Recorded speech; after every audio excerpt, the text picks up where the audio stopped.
আচ্ছা, ভালোবাসলে কি মানুষটাকে পেতেই হবে? না, মানে এমন তো কোনো কথা নেই, তাই না? আমার মনে হয় কিছু ভালোবাসা হয়তো অপূর্ণতা থেকেই পূর্ণতা পায়।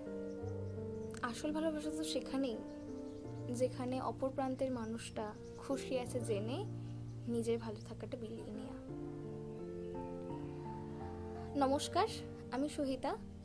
আমি স্টোরি মানিয়া ক্লাবে একটি গল্প লিখেছিলাম, আমি রব নীরবে। সেটি বেশ কিছুদিন আগে প্রকাশিত হয়েছে। আপনারা অনেকেই শুনে ফেলেছেন এতক্ষণে, এতদিনে।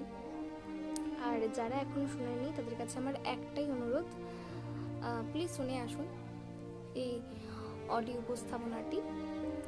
যাদের নীলাঞ্জনা আর আদিত্যর একটা গল্প, একটা নীরব বিচ্ছেদের, অবশ্যই শুনে আপনাদের মতামত জানাবেন। অবশ্যই ভুলটাকে আপনারা ধরিয়ে দেবেন কমেন্টের মাধ্যমে। ধন্যবাদ।